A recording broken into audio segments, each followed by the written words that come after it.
My return air pathways have arrived.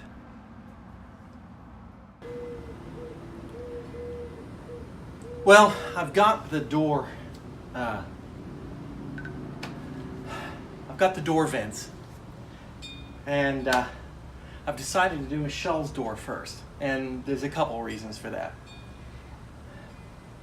The first is, eeny, meeny, miny, mo, but actually no, there's a main reason. The main reason is that her door is falling apart. These cheap interior doors are basically a frame of wood around and sometimes and through, partially in the middle.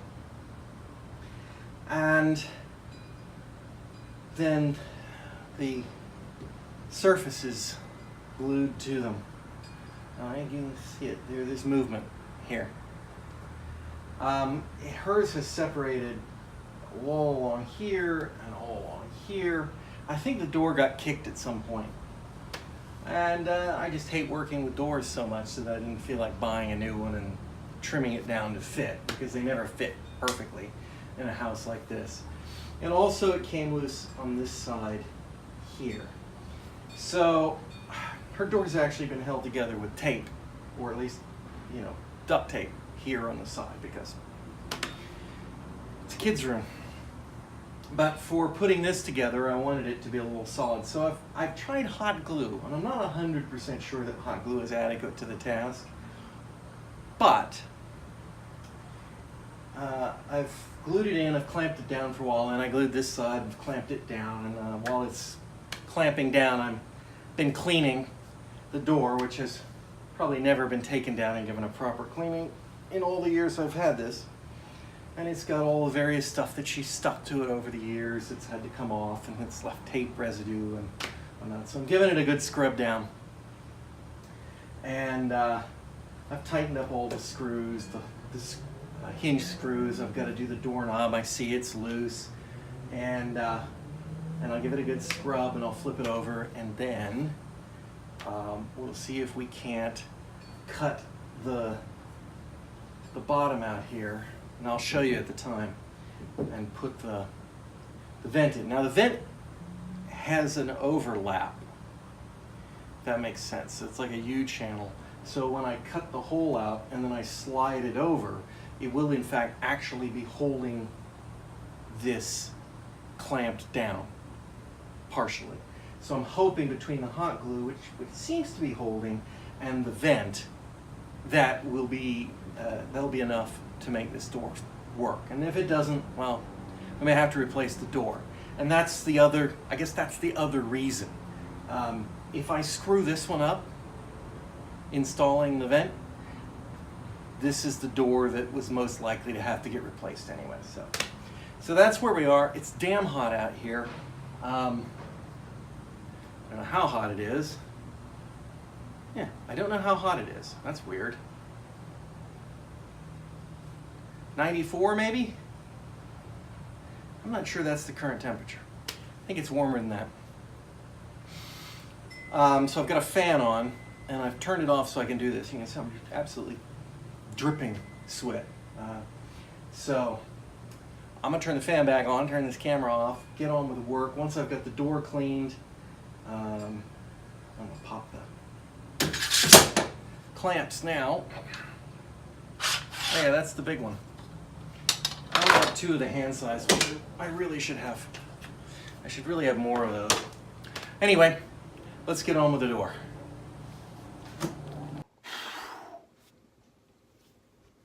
It is hot out there. Calorie busting my diet there, but I'm also working it off. So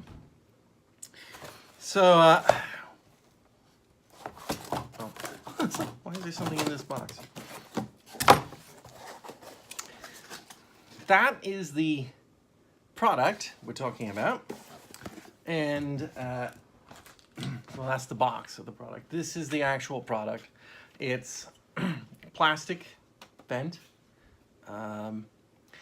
It's right. It screws in from the bottom. So you cut the channel in the door, slide this onto it, bolt it through the wood, and bingo, bango, bongo, you're done.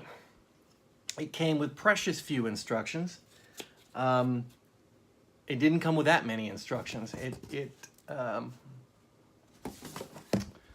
came with these instructions. Let's see here. Easy to install, retrofits most standard doors. Here's a template that I've cut out, which sucks. I'm just going to use the measurements, which they do at least provide. And there you go. Measure, cut, stick, screw. The hardest part is going to be this corner, which is 3/16 round. I don't have anything to draw that, so I'm going to have to use this corner of the template to kind of do that. And then I think we're going to go with the jigsaw, or the scrolling jigsaw, as the case may be, and try to cut it out. And because it's that kind of motion, I'm going to put the clamps pretty close on either side so that when I'm going through, it's not separating the thing. Now, the one thing that's curious about this, Arizona, I don't think it's much of a problem. But the inside of this vent is, I don't know if you can see that, it's filled with like a cardboard filter. And there's no indication that you should remove it. It seems to be permanently embedded in there. I don't think it's shipping. It literally doesn't say. So I'm going to leave it there. But I could imagine if you lived somewhere that was a lot more humid than here, would cardboard mold? I don't know. I don't know. Otherwise, well, it seems it has to be intentional. It has to be intentional. Maybe I'll look online and see if anybody's installed one of these just to see whether they have anything to say about it. But without it, you know, I mean, the door is going to hold it in shape, but I don't know. I just don't know. Anyway, that's our next step after I take a bit of a break because it is hot out there and the fan only does so much good. I wonder if I could get the misting system going. Nah, I don't think they're working well enough. Okay, so I'm laying out the cuts now, and as any highly trained craftsman can tell you, measure once, cut twice.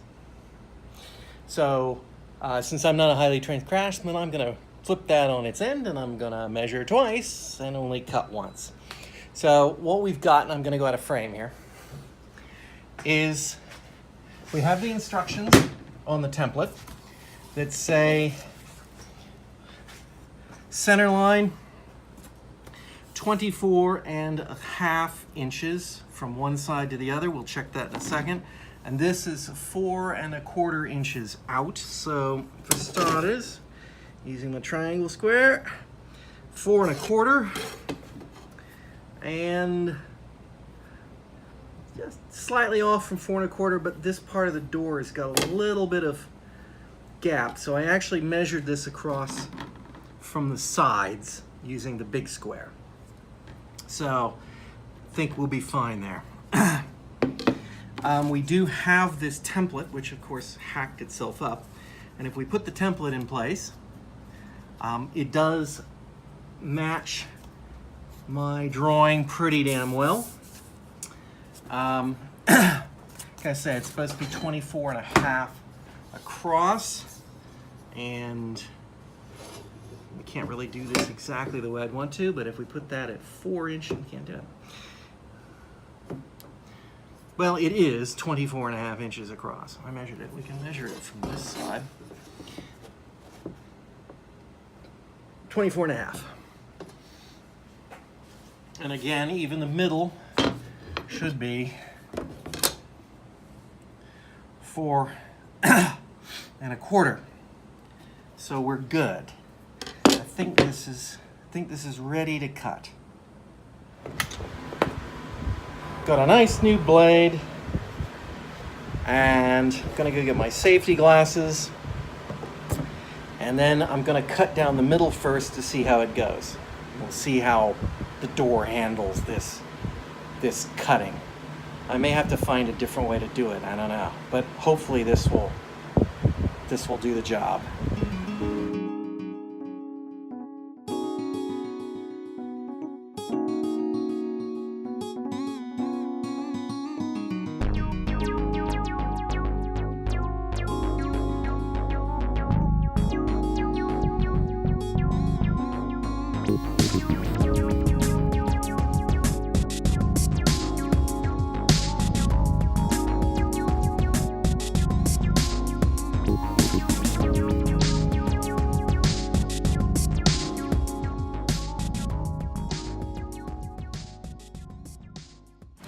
You probably can't see that. It went pretty smoothly on this side, but it's not perfect on the other side.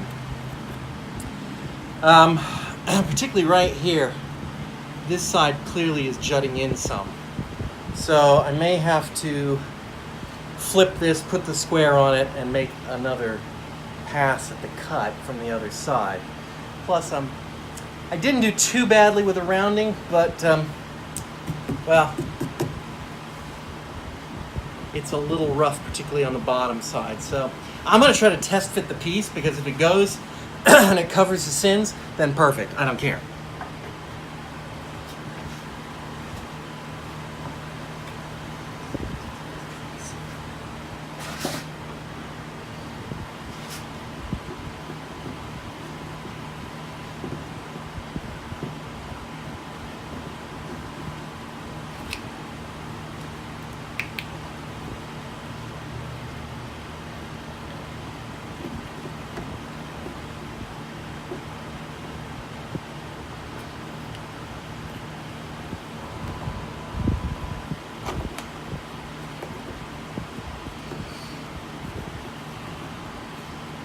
And in fact,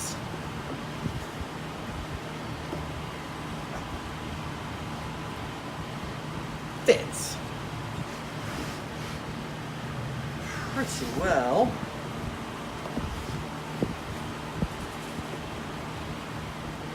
As it is.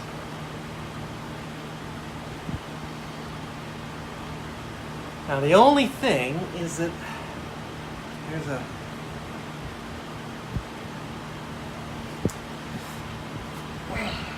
sticks down a little bit on the bottom.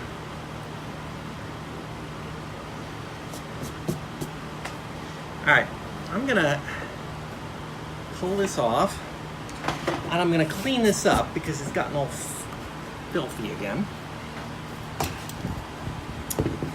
And then I'm gonna finish this.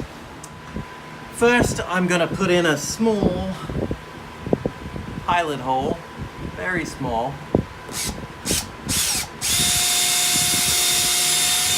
Just to get her going.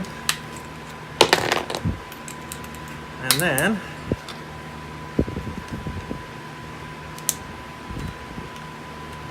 very low torque on the wood screw.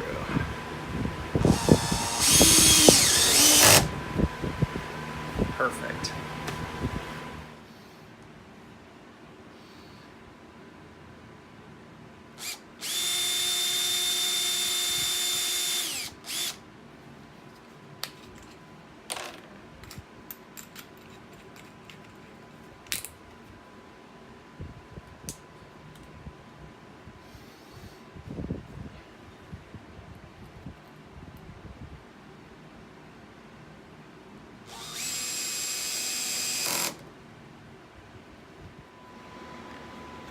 Okay, done with the fun part of the project. Now it's rehanging the door. Actually, it's getting it through the house. That's the pain in the ass. Hanging it shouldn't be a problem. But we'll see. We'll see.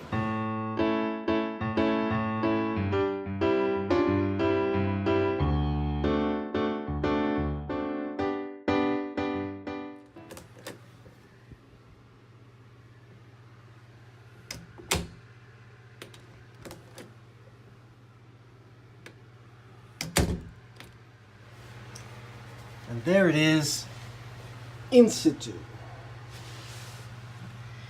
That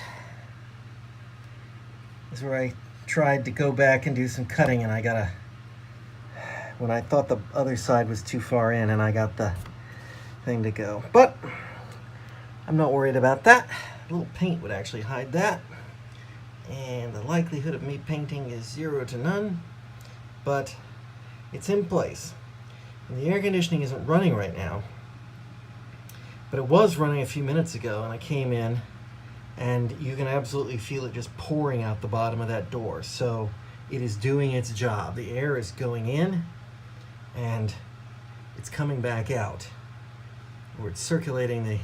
The only problem is hot air rises, and obviously you're pushing the cold air in at the top, so it's going to come down to the bottom, and you might be pushing cold air out. But I think the balance of having the air pressure balanced is probably better in the long run. So I'm quite pleased with the way that turned out. I'm not going to do another one today. I guess tomorrow I'll do James's door. He's got another standard door. Our bedroom has a double door. We don't use the double door. One side of it's been blocked off for ages. But I only bought a vent to put in the side that we use because the other side's kind of covered up. But I suppose I might I'll see how the first one goes in, and if it goes in fine, I might get the other one just to balance it out, because symmetry, damn it, symmetry. I got a burst of the crazies, and I decided to go ahead and do our bedroom door. So I did the bedroom door, and that was so much easier than the first one that I went ahead and did James's door. So we are door done. Now I gotta go mount James's. Actually, I'm gonna go swimming, then I'll mount James's door. That seems to make more sense to me. He can leave the door off for a couple hours.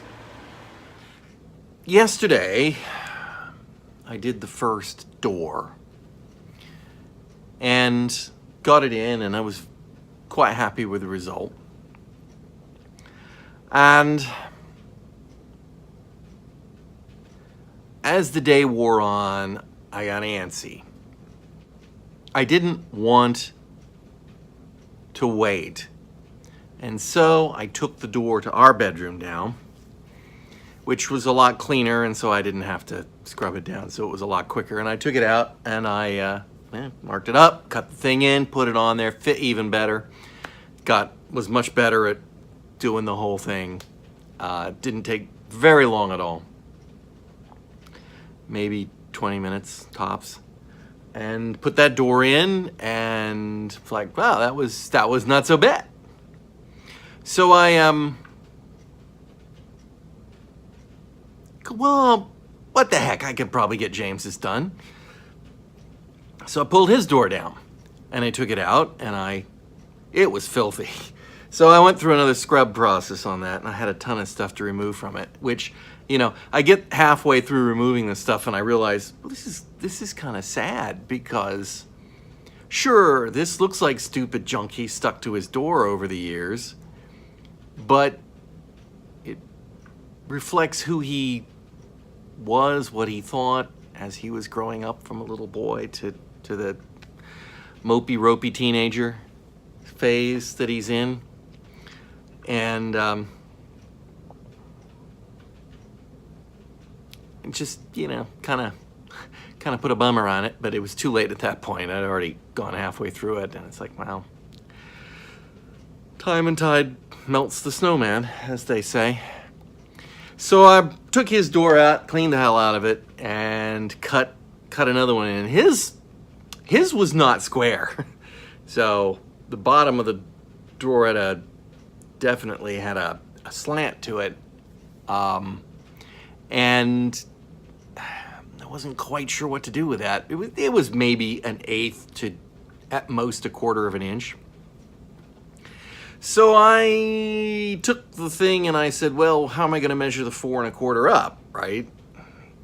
from the bottom, because if I do it on one side and I do it on the other side, you don't get a square line. You get a crooked line that's parallel to the bottom of the door, which I didn't want. So I took the center point, went up 4.5 or 4 1/4 from there, and then went across and cut it out. And I figured if that didn't work, I'd have to, you know, do some tweaking.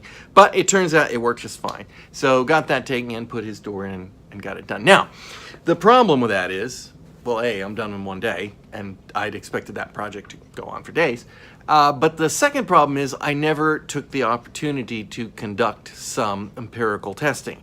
I had intended to do some temperature comparisons, door open, door closed, in the bedroom, and in our bedroom, and then do those same comparisons after I put the vent in place.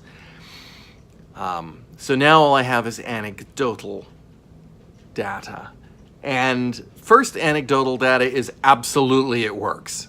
It definitely was colder in our room last night. Of course, cold is a relative term. It is getting colder at night here in Arizona. But you know, from last night to tonight, it wasn't, from the prior night to last night, it wasn't that big of a difference. And the room was definitely colder during the night. Cold enough that even my wife agreed we can raise the air conditioning temperature a little bit to keep the house a little warmer now at night. So, result. What I'm gonna do is, there is a thermostat or a thermometer in the bedroom. I don't know how well calibrated it is, but I've left the door open, and I've got the thermostat set at a fixed temperature here in the house, and that's the best I can do, is say if the thermostat says it's 25 or 26 in this case, and the bedroom says it's 27, fine. Then we'll close the door, give it an hour or so to equalize, try again, and see if there's a temperature differential with the door closed with the vent in it. And then I'm gonna seal up the vent somehow, I don't know, tape and plastic wrap or something, just to temporarily block it off, and conduct that again and see if I can get a noticeable temperature differential. It's not the best way to conduct the science, but it's what I've got. This is the temperature in the house near the return. 26 degrees, thermostat set to 26 degrees. And let's go take a look in the bedroom after it's had time to equalize with the door open. Also 26 degrees in the master bedroom. That would indicate it's about the same, huh? Ignore the 28 outside. The thing's disconnected because of lack of battery, so I've got to go take care of that. Okay, the room has had an hour or so to equalize with the door closed, with the vents open, and we're still 26 out here. And we are now 27 inside the bedroom. So the thermostat's still programmed a little bit like when I was at work, so it's dropped it down to 25 here around 3 o'clock. But in the bedroom, you can see that it's 28, so that's as high as it's gotten, and it's even cooler here than it was earlier. So I think we can 100% say that that vent makes a significant difference. And I might just do a little maths on it, because if we worked out the size of the incoming vent and this return, we could see if we've got equivalent amount of air capacity in the two. I wonder if that makes any difference.